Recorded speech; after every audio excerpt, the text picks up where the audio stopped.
राधे राधे भक्तों मैं हूँ दीपा गई और आज आप सुन रहे हैं भगवत भक्त श्री आस्करण जी का प्रसंग।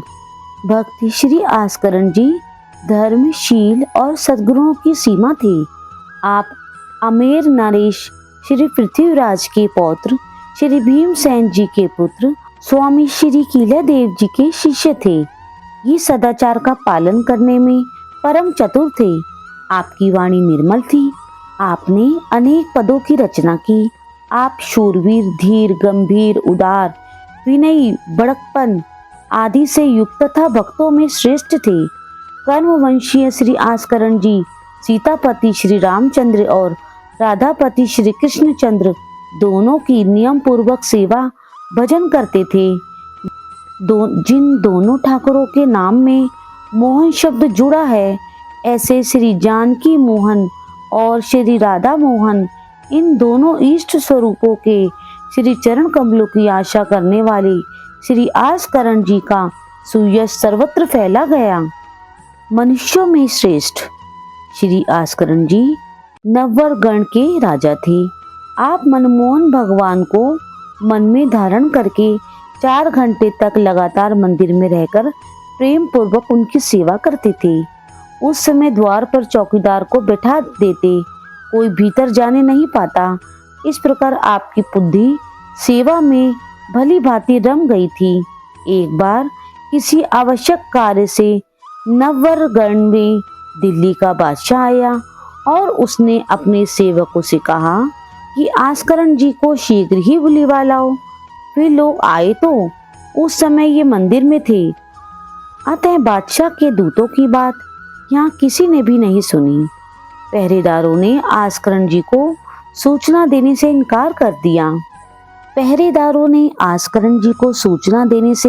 इनकार कर दिया। तब बादशाह ने अपनी आज्ञा का उल्लंघन मानकर बड़ी भारी सेना भेज दी। सेनापति ने आकर कहा, मेरे आने की सूचना राजा आस्करण के पास भेजो।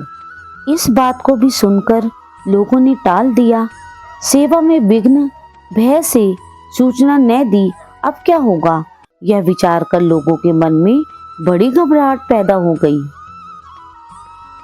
बादशाह के सेनापति ने बादशाह के पास सूचना भेजी कि हमारे कहने से भी कोई राजा को खबर नहीं पहुंचा रहा है। आपकी आज्ञा हो तो मैं युद्ध छेड़ दूं। यह सुनकर बादशाह के मन में रुचि उत्पन्न हुई कि राजा कैसा सेवानिष्ठ है, चलकर देखना चाहिए। अब बादशाह स्वयं ही वहां आया। तब सभी राज कर्मचारी बड़े सोच विचार में पड़ गए कि अब क्या करना चाहिए।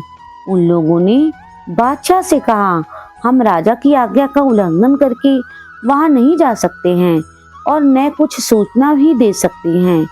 आप चाहे तो अकेले जा सकते हैं। बादशाह भीतर गया तो उसे वहां का दृश्य देखकर बड़ा आश्चर्य हुआ। उस समय आस्करण जी भगवत सेवा पूरी करके भूमि पर लेटकर साष्टांग दंडवत प्रणाम कर रहे थे। बादशाह खड़ा देखता रहा। बड़ी देर हो गई, फिर भी ये न उठे। तब बादशाह ने राजा आस्करण के पैर में तलवार मारी। इससे राजा की एड़ी तो कट गई, परंतु उनकी भौं भी टेढ़ी नहीं हुई, अर्थात कष्ट का किंचित अनुभव भी नहीं हुआ। नित्य नियम के अनुसार राजा ने बड़ी शांति और धैर्य के साथ सब कार्य संपन्न किया। इस प्रकार राजा ने अपना अद्भुत धैर्य दिखलाया। श्री आस्करण जी भगवान को साष्टांग दंडवत प्रणाम करके उठे और उन्होंने चिक पर्दा डाल दिया। पश्चात मुड़कर पीछे देखा तो बादशाह दिखाई पड़ा।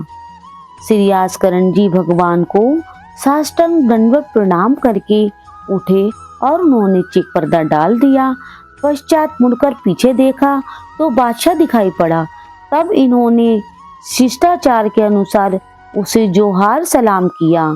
राजा की भगवत सेवा में नियम निष्ठा को देखकर बादशाह अत्यंत प्रसन्न हुआ। प्रेमी की सच्चाई यही है कि उसमें थोड़ी भी शिथिलता या बनावटीपना न हो। इसके बाद बादशाह ने श्री आस्करण जी से प्रेम नेम के संबंध में कुछ बातचीत की और इनके विचार सुनकर यह बहुत ही खुश हुआ। उसका हृदय भक्ति रस से सराबोर हो गया। कुछ दिनों के बाद श्री आस्करण जी शरीर को त्याग कर भगवत धाम चले गए। यह सुनकर बादशाह को बहुत कष्ट हुआ। फिर कुछ दिनों के बाद उसने सुना कि सेवा पूजा और भोग राग के अभाव में श्री ठाकुर जी कष्ट पा रहे हैं। तब उसने सेवा पूजा करने वाले ब्राह्मणों को अलग अलग गांव लिख दिए और उन पुजारियों को आदेश दिया कि आस्करण जी के प्राण प्यारे ठाकुर जी की सेवा पूजा आप लोग बड़े प्रेम नेम से किया कीजिए। इस प्रकार भगवत सेवा का यथोचित प्रबंध करके बादशाह बहुत प्रसन्न हुआ। परम भगवतीय राजा आस्करण एक ऐसे ही सौभाग्यशाली जीव थे जिन्हें भगवान श्री कृष्ण ने स्वयं अपनी अनेक लीलाओं का साक्षात्कार कराया। राजा आस्करण नरवर गण के राजा थे। सम्राट अकबर के समकालीन थे। बाल्यावस्था से ही भगवत भक्ति की माधुरी और संगीत की सरसता के आस्वादन में उनकी विशेष अभिरुचि थी। उनकी राजसभा में सुदूर प्रांतों से कवि, कलाकार और गायक आया करते थे। एक बार संगीत सम्राट तानसेन उनकी राजसभा में पहुंच गए।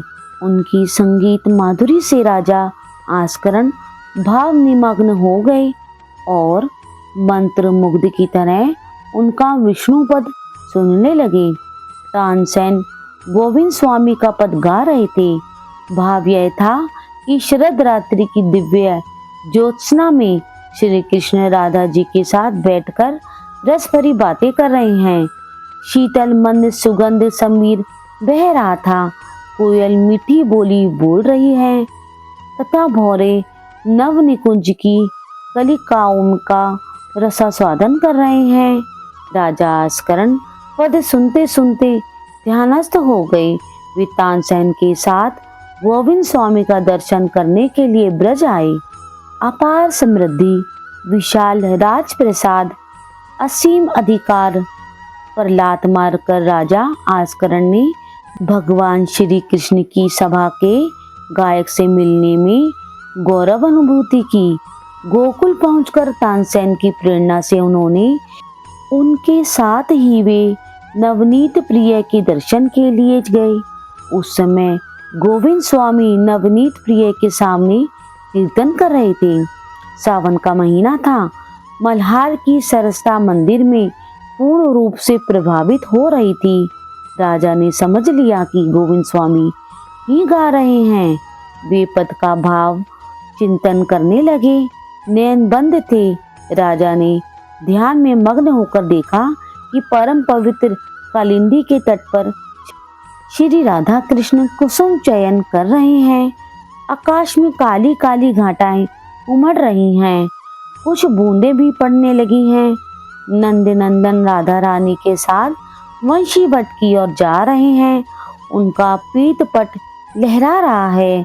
रासेश्वरी की नीली चुनरी चारों ओर झिलमिल झिलमिल करती हुई अत्यंत मोहिनी छटा बिखेर रही है। कितना मादक दृश्य था। राधा रानी की कृपामृत लहरी से आस्करण की समाधि लग गई। कुछ देर के बाद चेत होने पर वे गोविंद स्वामी से मिली। वे जब तक ब्रज क्षेत्र में थे नित्य गोविंद स्वामी के साथ रमन रेती में विचरण किया करते थे। कुछ दिनों के बाद गोसाई जी की आज्ञा से नववर लौट आए।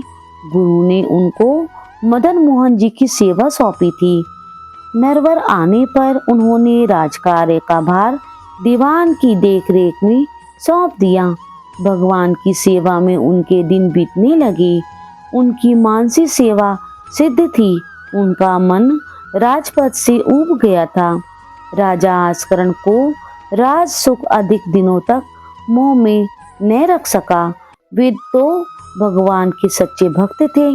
राजकार्य भतीजे को सौंपकर भगवान श्री कृष्ण की राजधानी वृंदावन की ओर चल पड़े। कुछ दिनों तक गोकुल में भी रहे। उन्हें समय समय पर भगवान की लीला के प्रत्यक्ष दर्शन होने लगे। वे लीला दर्शन के अनुरूप पद रचना करके अपनी वाणी को भगवत रस से सींचने लगे। एक बार राजा आस्करण स्नान करने जा रहे थे। भगवान ने रमण रेती में बंशी बजाई। सलोने श्याम सुंदर उस समय रंगोत्सव में मस्त थे, होली खेल रहे थे। राजा ने उनकी रंग भरी छवि माधुरी के स्तवन में गाया। धमार की स्वर भरी मीठी ध्वनि से लीला स्थल का एक एक कण रसमय हो उठा। उनकी भारती का कंठ खुल गया। या गोकुल के चौटे रंगराची गौवाल, मोहन खेले फाग, मोहन खेले फाग। लीला तो समाप्त हो गई, पर संगीत का क्रम चलता ही रहा। वे 3 दिन तक अचेत पड़े रहे। उन्हें भगवत लीला का साक्षात्कार हो गया। गोसाई जी ने उन्हें स्वतंत्रता पूर्वक ब्रज भ्रमण की आज्ञा दे दी। वे उन्मत्त होकर भगवान के यश कीर्तन और लीला गान में दिन बिताने लगे। नयनों में भगवान की छवि ऐसा प्रभाव था कि कोटि प्रयत्न करने पर भी वह न उतरता। खाने पीने की कुछ भी चिंता नहीं रहती थी। वे उच्च कोटि के रसिक भक्त थे। लीला रसामृत का पान ही उन्हें निश्चिंत कर देता था। एक बार यशोदा जी अपने बाल गोपाल को दूध पिला रही थी। सोने के कटोरे में औटा दूध लेकर ग्वाल बालों की मंडली में खेलते हुए घनश्याम को नंद रानी दूध पीने के लिए बार बार बुला रही थी। आस्करण जी के नैन इस पवित्र लीला का दर्शन करके धन्य हो गए। एक समय उन्हें भगवान की शयन लीला का विचित्र दर्शन हुआ। उन्होंने देखा कि भगवान निकुंज में कोमल शैया पर अपने नैनों में मीठी नींद भरकर ऊँघ से रहे हैं। भगवान सो नहीं रहे हैं। भक्त का हृदय विकल हो उठा। उन्होंने मीठी वाणी से उनकी मनुहार करनी आरंभ की। तुम पौड़ो हो सेज बनाऊं, चाप करन रह पायंतर, मधुर स्वर के दारो गाऊं, आस्करण प्रभु मोहन नागर, यह सुखश्याम सदा हो पाऊं।